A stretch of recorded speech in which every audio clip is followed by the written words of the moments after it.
question on many people's minds right now is where is Mark Carney? Where has he gone? His campaign has been left in the dirt, paused for the last 3 days now, and we haven't heard a word from him in terms of answering questions to the media. Now, to many, he might have just said that, oh, I'm dealing with the Trump tariffs. Uh, there's nothing to be concerned about in terms of my campaign. I'm just dealing with Trump. But despite the fact that Trump really didn't do anything to Canada in his most recent tariff announcements and actually paused them, so what's actually going on right now? Where is the guy? And while the Liberal campaign might try to tell you one thing, it's actually much more deep than that. What we have here is Mark Carney and an article from the Globe and Mail. And this has been the major point of contention for the Liberal campaign in the past 3 to 5 days. More like 3 days, but it came out on the 10th that Mark Carney, well, actually, the article that I'm referencing right now is a different article about Mr. Carney that came out from the Globe a couple days ago about him meeting with a organization that was pro-Chinese, pro-Beijing organization. And what happened in that article is that he was caught taking photos with the group. And when asked about that at a press conference, I believe on the 10th, Mr. Carney said he's never heard about this pro-Beijing group and the Globe and Mail is essentially a fake news organization. He said, don't believe anything from the Globe and Mail. Essentially attacking the media and the mainstream legitimate, so-called legitimate media in Canada. And when you go into it, the so-called group, the JCCC, met Carney at an event where it looks like they got exclusive photos all across the board with Carney and all their members, their top brass members. And this same group and other groups like are supporting Carney's new candidate in the riding of Markham Unionville.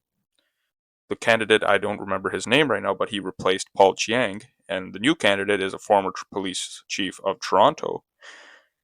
He replaced Paul Chiang, and the reporters at the Globe and Mail found out afterwards that this guy, this new guy in Markhamville and Unionville running for the Liberal Party, is actually more tied to the Communist Party of China than the original candidate was.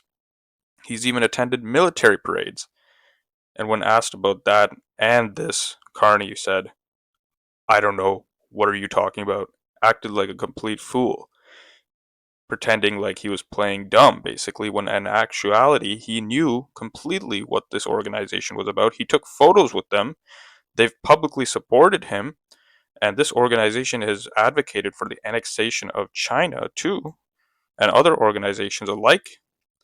And Carney is trying to play dumb, and the media caught on to that.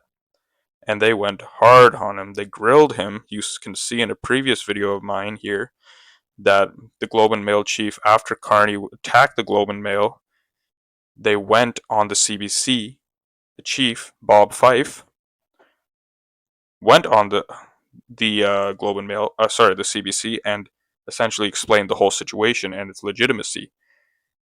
And now it seems that the media has turned against Mr. Carney because now we have articles coming out from the CBC, Mr. Carney's biggest ally, that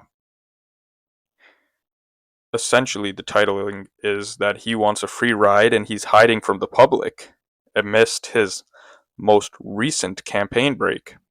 A campaign break that is totally uncalled for because there's no threat from the USA right now in terms of new tariffs. There's nothing going on there. There's no point in an actual campaign break right now.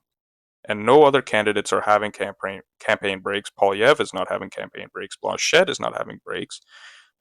This is the third break from Carney, and he's trying to play it as something that he's dealing with the United States threat. No, He's dealing with the threat from the media. He doesn't want to get questions, and he's hoping that the contentious issues about China and the questions about China he's getting in his relationship there just fade out of view. But it's not. It looks like the media is not going to let it go. We have a point here from Blanchette that he sleeps on the bus. Uh, it was somewhere here in this article, right here, that he sleeps on the bus and other candidates sleep on the move. They go on the move. They don't stop campaigns like this. This is a big blow to Mr. Carney's campaign, and it seems that the strategists in the Liberal Party are trying to pull their old moves of hopefully just making things seem smoke and mirrors, seem as one thing, but it's actually another thing. Seem that he's doing something in the good of the nation, when in reality, he's just doing nothing right now. He's sitting and he's hiding and he's hoping that everything that is very real, these real issues, just blow over and Canadians willfully look past it. But because he attacked the media, it doesn't seem they're going to let it go. Let's see if he comes back on the campaign trail tomorrow, on Sunday, on Monday. Much is to come as well with the new debate coming up on the 17th.